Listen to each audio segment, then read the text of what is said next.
ایک صحابی حضور کی خدمت میں حاضر ہوئے، عربی تھے، دیہات کے رہنے والے تھے۔ انہوں نے حضور کی بارگاہ میں ایک بات عرض کی کہ حضور اسلام کے حکام تو بہت سارے ہیں، آج بھی اگر آپ دیکھیں تو کتابیں بھری پڑی ہیں۔ پھر حضور ارشاد فرماتے تھے، صحابہ اس کو سنتے تھے، محفوظ کرتے تھے، آگے بیان فرماتے تھے۔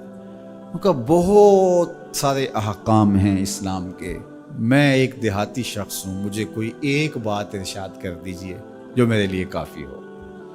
تو آقا کریم نے اس شخص کو ایک بات ارشاد کی، فرمایا کہ ان تموتا ولسانک رطب من ذکر اللہ، تو اس حالت میں فوت ہو کہ تیری زبان اللہ کے ذکر سے تر ہو۔ 100 باتوں کی ایک بات ارشاد فرما دی، ان تموتا ولسانک رطب من ذکر اللہ، تو اس حالت میں انتقال کرے کہ تیری زبان اللہ کے ذکر سے تر ہو۔ میں اور آپ اپنی زندگی اس طرح سے گزاریں کہ موت اچانک آئے یا طبی موت آئے، جس حالت میں بھی ہمیں موت آئے تو ہماری زبان عادی ہو اللہ کے ذکر کی، ادھر سے سانس ٹوٹ رہی ہو اور ادھر لبوں پر اللہ کا نام جاری۔ جس شخص کا آخری کلمہ لا الہ الا اللہ ہوا، اللہ اس کو جنت میں داخل فرماتا ہے۔ اور کتنے خوش نصیب لوگ ہوتے ہیں کہ مرتے ہوئے جن کے لبوں پر اللہ کا باقاعدہ نام آتا ہے، اللہ کا ذکر ان کے لبوں کا وظیفہ ہوتا ہے۔ اور کچھ لوگ ان کو تلقین بھی کریں تو زبان پہ اللہ کا نام نہیں آ پاتا۔ اور ان میں سے ایک وہ شخص جو شراب کا عادی ہے یا کسی بھی نشہ آور چیز کو لیتا ہے، تو ایسے شخص کو مرتے ہوئے کلمہ نصیب نہیں ہوتا۔ جو اس کو دنیا کے اوپر سزائیں دی جاتی ہیں، ان سزاؤں میں سے ایک سزا یہ ہے کہ مرتے ہوئے اس کے لبوں پہ کلمہ نہیں آتا۔ اور علماء نے یہ بھی لکھا ہے کہ جو بے نماز ہے، نماز نہیں پڑھتا، مرتے ہوئے اس کے لبوں پہ بھی کلمہ جاری نہیں ہوتا۔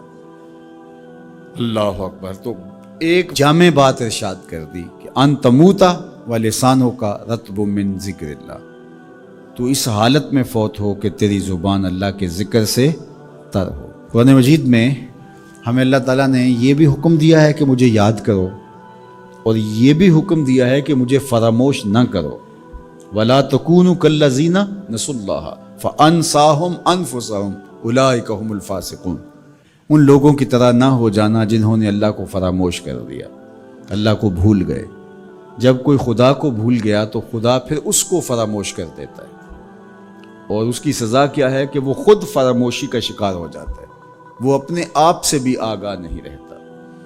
تو ہمیں جو حکم دیا گیا وہ ہے اللہ کو یاد کرنے کا۔ تو یاد کرنے کا ایک مفہوم یہ ہے کہ اللہ جل شانہ کی اطاعت کی جائے، اس کی فرما برداری کی جائے، اس کے احکام پر عمل پیرا ہوا جائے، نہ یہ ہے کہ اس کے احکام کو فراموش کر دیا جائے۔ یقول اللہ تبارک و تعالی، اللہ جل شانہ خود ارشاد فرماتا ہے، یہ حدیث قدسی ہے، فیما یروی عن ربہ، جو حضور اپنے رب سے روایت کرتے ہیں۔ اللہ جل شانہ کیا ارشاد فرماتا ہے، سنیے، انا عند ظن عبدی بی، میرا بندہ میرے بارے جو گمان کرتا ہے میں ایسے ہی معاملہ کرتا ہوں، یعنی بندے کو میرے سے جو گمان ہے تو میں اس کے مطابق معاملت فرماتا ہوں۔ وَأَنَا مَعَهُ إِذَا ذَكَرَنِي، اور جب وہ مجھے یاد کرتا ہے میں اس کے ساتھ ہی ہوتا ہوں۔ جب میرا بندہ مجھے یاد کرتا ہے تو میں اس کے ساتھ ہوتا ہوں۔ فَإِذَا ذَكَرَنِي فِي نَفْسِهِ ذَكَرْتُهُ فِي نَفْسِي، جب وہ مجھے اپنے دل میں یاد کرتا ہے تو میں بھی اسے اکیلے یاد کرتا ہوں۔ کتنی بڑی بات ہے کہ کسی کو رب یاد کرے، اللہ اکبر۔ کہا جب وہ اکیلے مجھے یاد کرتا ہے تو میں بھی اس کو اکیلے یاد کرتا ہوں۔ وَإِن ذَكَرَنِي فِي مَلَئٍ ذَكَرْتُهُ فِي مَلَئٍ خَيْرٍ مِّنْهُمْ، اگر وہ مجھے مجمع میں یاد کرتا ہے، لوگوں کے ہجوم میں یاد کرتا ہے، تو میں بھی اسے مجمع میں یاد کرتا ہوں جو اس مجمع سے بہتر ہے، اس اجتماع سے بہتر ہے۔ یہاں نیک بد گناہ گار سارے طرح کے لوگ ہیں، لیکن میں فرشتوں کے اجتماع میں یاد کرتا ہوں۔ اللہ اکبر۔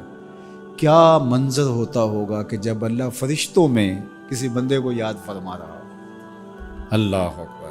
اور ایک حدیث میں جو ہے وہ اس کے پھر آگے لفظ جو ہے یہ ہے، میرا بندہ میری طرف اگر ایک بالشت چل کے آتا ہے تو میں ایک ذرا آتا ہوں، اور میرا بندہ میری طرف اگر ایک قدم آتا ہے 70 قدم آتا ہوں، اور اگر میرا بندہ میری طرف چل کر آتا ہے اتیت ہو ہر والا، میری رحمتیں دوڑ کے استقبال کرتی.